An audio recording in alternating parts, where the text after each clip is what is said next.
Hello, good evening. कैसे हैं आप सभी लोग। क्षिति या सिविल स्टडी ग्रुप में आप सभी का स्वागत है। तो चलिए आज हम बात करते हैं संविधान की प्रस्तावना क्या है। ठीक है, तो शुरू करने से पहले हम थोड़ा सा इसके बारे में जान लेते हैं।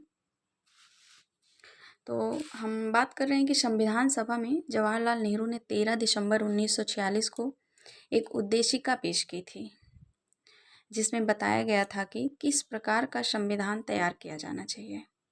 ठीक है, इसी उद्देशिका से जुड़ा जो प्रस्ताव था वही संविधान निर्माण के अंतिम चरण प्रस्तावना के रूप में संविधान में शामिल किया गया था। ठीक है, तो चलिए हम थोड़ा सा इसकी परिभाषा जान लेते हैं उद्देशिका की। तो देखिए यहाँ परिभाषा लिखी हुई है। सामान्यतया प्रत्येक अधिनियम का आरंभ उद्देशिका से होता है। उसके मुख्य आदर्शों एवं आकांक्षाओं का उल्लेख करती है। ठीक है, उद्देशिका जो होती है वह उसके मुख्य आदर्शों एवं आकांक्षाओं का उल्लेख करती है। ठीक है, उद्देशिका अधिनियम के लक्ष्यों एवं नीतियों को समझने में सहायता होती है। ठीक है, उद्देशिका से इसके नीति और इसके नियम क्या हैं, लक्ष्य क्या हैं, इसको समझने में आसानी होती है। भारतीय संविधान की उद्देशिका संविधान निर्माताओं के विचारों को जानने की कुंजी है। ठीक है, अब यहाँ एक प्रश्न बनता है कि संविधान की प्रस्तावना को संविधान की कुंजी किसने कहा। ठीक है, ये प्रश्न कई बार पूछा गया है और आगे भी पूछा जाएगा। तो हम बता देते हैं आपको कि एक अंग्रेज राजनीति शास्त्री थे सर अर्नेस्ट बार्कर, जिन्होंने संविधान की प्रस्तावना को संविधान की कुंजी कहा है। ठीक है, संविधान की कुंजी या फिर संविधान का नोट आप दोनों लिख सकते हैं। ठीक है, तो हम आगे बात करते हैं कि संविधान की रचना के समय उसके रचयिताओं का उद्देश्य तथा वे किन उच्चादर्शों को संविधान में स्थापित करना चाहते हैं जैसे प्रश्नों का जवाब उद्देशिका से ही जाना जा सकता है। जी हाँ, हमारे पूरे संविधान में जो हमारा संविधान है उसमें जिन जिन बातों का उल्लेख हुआ है वो पूरे हमारे प्रस्तावना को आप पढ़ेंगे तो हमारे पूरे प्रस्तावना के अंतर्गत उन सारी बातों का उल्लेख है जो कि पूरे संविधान में लिखा गया है। ठीक है, तो इसीलिए इसे संविधान की कुंजी भी कहा जाता है। ठीक है, अब हम थोड़ा इसे पढ़ लेते हैं कि हमारा जो उद्देशिका है, जो प्रस्तावना है वो क्या है। ठीक है, तो सबसे पहले हम बात ये कर लेते हैं कि ये कहाँ से लिया गया है और इसकी भाषा कहाँ से ली गई है, इसका विचार कहाँ से लिया गया है हमारी प्रस्तावना का। तो हमारे प्रस्तावना का जो विचार है वो विचार अमेरिका से लिया गया है। ठीक है, इसका विचार जो है वो अमेरिका से लिया गया है और इसकी जो भाषा है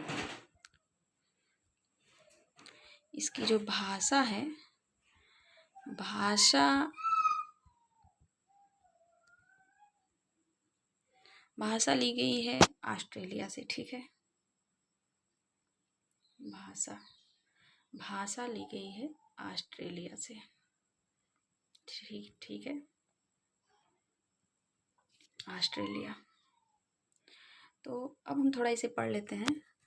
हम भारत के लोग भारत को एक संपूर्ण प्रभुत्व संपन्न समाजवादी पंथ निरपेक्ष लोकतंत्रात्मक गणराज्य बनाने के लिए तथा उसके समस्त नागरिकों को सामाजिक आर्थिक और राजनीतिक न्याय विचार अभिव्यक्ति विश्वास धर्म और उपासना की स्वतंत्रता प्रतिष्ठा और अवसर की क्षमता प्राप्त करने के लिए तथा उन सब में व्यक्ति की गरिमा और राष्ट्र की एकता और अखंडता सुनिश्चित करने वाली बंधुता बढ़ाने के दृढ़ संकल्प होकर अपनी इस संविधान सभा में आज तारीख 26 नवंबर 1949 ईस्वी को एतद द्वारा इस संविधान को अंगीकृत अधिनियमित और आत्मार्पित करते हैं। ठीक है, तो चलिए हम समझते हैं इनके शब्दों को कि इन्होंने क्या कहा है, इनके शब्दों का क्या मतलब है। ठीक है, तो जैसे हम भारत के लोग, ठीक है, भारत को एक संपूर्ण प्रभुत्व संपन्न समाजवादी, ठीक है। अब सबसे पहले जो शब्द आया है समाजवादी, ठीक है, तो हम समझते हैं समाजवाद क्या है।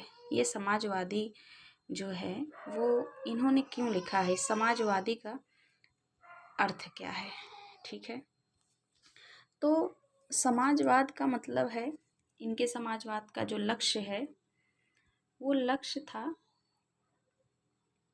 वर्ग विहीन समाज का। ठीक है, वर्ग विहीन, वर्ग विहीन समाज। ठीक है, अब वर्ग विहीन समाज किसे कहते हैं, जैसे कि ऊंच नीच, गरीब अमीर जैसी किसी बातों का यहाँ पे कोई मतलब नहीं होगा। सब एक समान है, वो चाहे अमीर हो चाहे गरीब हो, छोटा हो बड़ा हो कोई भी हो, तो सब एक समान है। ठीक है, दूसरी जो चीज़ है वो है पंथ निरपेक्ष। ठीक है, दूसरी जो चीज़ है वो है पंथ निरपेक्ष। तो पंथ निरपेक्ष देखिए, कभी कभी पूछ लिया जाता है कि धर्म निरपेक्ष की बात की गई है या पंथ निरपेक्ष की बात की गई है। तो हमारे संविधान में धर्म निरपेक्ष की बात नहीं करी गई है, पंथ निरपेक्ष की बात करी गई है। धर्म निरपेक्ष से ऊपर की जो बात है, बहुत आगे की बात है, वो है पंथ निरपेक्ष। ठीक है, तो हम लोग चलिए थोड़ा सा समझते हैं कि पंथ निरपेक्ष क्या है। ठीक है, पंथ निरपेक्ष जैसे आप समझिए कि हमारे यहाँ हिंदू, मुस्लिम, जैन, सिख, ईसाई, ये सभी जो हमारे धर्म हैं, तो जैसे हिंदू में हिंदू के 2 संप्रदाय हैं। ठीक है, जैसे कि शैव, वैष्णव। ठीक है, शैव, वैष्णव। और मुस्लिम के जैसे मुस्लिम में हैं शिया, सुन्नी। ठीक है, और जैन है श्वेतांबर, दिगंबर। ठीक है, जैन, श्वेतांबर, दिगंबर। ठीक है, इस तरह से तो हमारे जो संविधान प्रस्तावना है उसमें ये जो पंथ निरपेक्ष की बात करी गई है उसका यही मतलब है कि हमारे जो ये धर्म हैं, हिंदू, मुस्लिम, सिख, ईसाई, इनमें जो संप्रदाय हैं इनके, उनकी बात करी गई है कि उसमें भी भेदभाव नहीं करना है। कि मान लीजिए हिंदू मुस्लिम हैं, ठीक है, इनमें भेदभाव नहीं करना है, लेकिन अगर इनके संप्रदाय आ गए तो उनमें अगर कोई बात हो रही तो उनमें भेदभाव करना है कि नहीं ये छोटा बड़ा है, ये ऊंच नीच है, इसमें ये चीज़ें होनी चाहिए, नहीं मिलनी चाहिए इनको। तो ऐसा कुछ नहीं है, उनके लिए भी कोई भेदभाव नहीं करना है। ठीक है, उसके बाद आता है लोकतंत्रात्मक गणराज्य। ठीक है, अब देखिए लोकतंत्रात्मक गणराज्य क्या है। लोकतंत्रात्मक गणराज्य का मतलब है कि यहाँ पे लोकतंत्र का शासन है। ठीक है, जो प्रतिनिधि होते हैं उन्हें जनता चुनती है, जनता के द्वारा चुने हुए प्रतिनिधि ही शासन करते हैं। ठीक है, यहाँ पे वंशानुगत शासन व्यवस्था नहीं चलती है। ठीक है, यहाँ पे जनता द्वारा प्रतिनिधि चुने जाते हैं। तो इसका मतलब हो गया गणतंत्रात्मक गणराज्य, लोकतंत्रात्मक गणराज्य। ठीक है, उसके आगे सामाजिक, आर्थिक और राजनैतिक न्याय, विचार, अभिव्यक्ति, विश्वास, धर्म और उपासना की स्वतंत्रता। ठीक है, तो ये जो शब्द हैं ये बताते हैं कि हमारे प्रस्तावना का उद्देश्य क्या है। ठीक है, ये जो लास्ट के 5 शब्द हैं ये बताते हैं कि हमारे प्रस्तावना का उद्देश्य क्या है। ठीक है, उद्देश्य ये है कि न्याय, विचार, अभिव्यक्ति, इन सभी की स्वतंत्रता है। ठीक है, यहाँ पे किसी प्रकार का भेदभाव नहीं किया जाएगा। ठीक है, सामाजिक, आर्थिक, राजनीतिक किसी प्रकार का कोई भेदभाव नहीं किया जाएगा। ठीक है, अब हम थोड़ा सा बात कर लेते हैं कि इस पे बहुत सारे विवाद हैं कि प्रस्तावना संविधान का भाग है या नहीं है। ठीक है, हमारी जो प्रस्तावना है यह संविधान का भाग है कि नहीं है, इस पे बहुत सारे विवाद हैं। तो सबसे पहले हम देख लेते हैं बेरुबाड़ी संघ मामला। ठीक है, सबसे पहले हम देख लेते हैं बेरुबाड़ी संघ मामला। तो इसमें उच्चतम न्यायालय ने कहा है कि उद्देशिका संविधान का प्रेरणा स्रोत भले ही हो, लेकिन यह संविधान का अंग नहीं है। ठीक है, इसके न रहने से इसके मूल उद्देश्य में कोई अंतर नहीं पड़ता है। दूसरी बात उन्होंने कही, तथापि जहाँ संविधान की भाषा संदिग्ध या अस्पष्ट है, वहाँ उद्देशिका संविधान निर्माताओं के आशय को समझने में सहायक है। अतः यह संविधान निर्माताओं के विचारों को जानने की कुंजी है। ठीक है, दूसरा देखते हैं केशवानंद भारती बनाम केरल राज्य। ठीक है, 1973। इसके प्रकरण में कहा गया है कि उद्देशिका संविधान का अभिन्न अंग है। ठीक है, संविधान में उसका वही स्थान है जो अन्य उपबंधों का है। उद्देशिका में संशोधन किया जा सकता है, मूल ढांचे को नष्ट नहीं किया जाता है। ठीक है, जैसे कि संविधान संशोधन प्रस्तावना में किया जा सकता है, लेकिन इसका जो मूल ढांचा है उसमें कोई कटौती नहीं की जा सकती है। संविधान के निर्वाचन में उद्देशिका का बहुत बड़ा महत्व है। उद्देशिका न्याय योग्य नहीं है। हाँ, ये ध्यान देने वाली बात है कि हमारी जो प्रस्तावना है उद्देशिका, वो न्याय योग्य नहीं है, इसके लिए आप न्यायालय नहीं जा सकते हैं। ठीक है, अब यहाँ देखिए, न्यायमूर्ति हिदायतुल्लाह ने गोलकनाथ बनाम पंजाब राज्य प्रकरण में उद्देशिका को संविधान की मूल आत्मा कहा है। इन्होंने भी संविधान को मूल आत्मा कहा है, उद्देशिका को मूल आत्मा कहा है। यद्यपि डॉक्टर भीमराव अम्बेडकर के अनुसार संविधान की आत्मा संवैधानिक उपचारों का अधिकार है।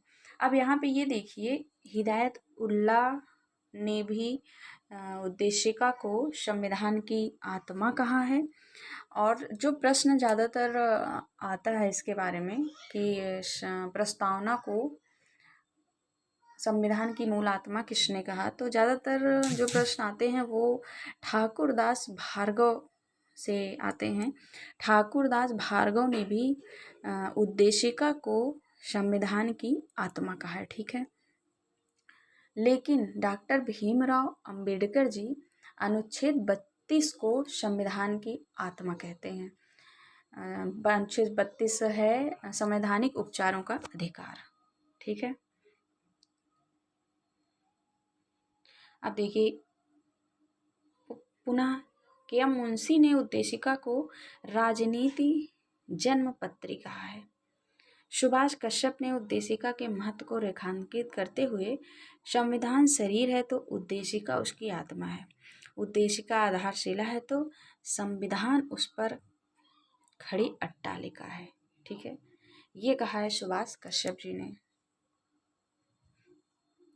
अब आगे हम देख लेते हैं, जो कि अभी हमने आपको समझाया था, ये उसकी परिभाषा है।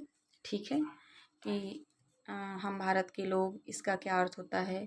संपूर्ण प्रभुत्व संपन्न, मतलब हमारी जो सर्वशक्तिमान जनता है, सारी शक्तियाँ जनता में निहित हैं।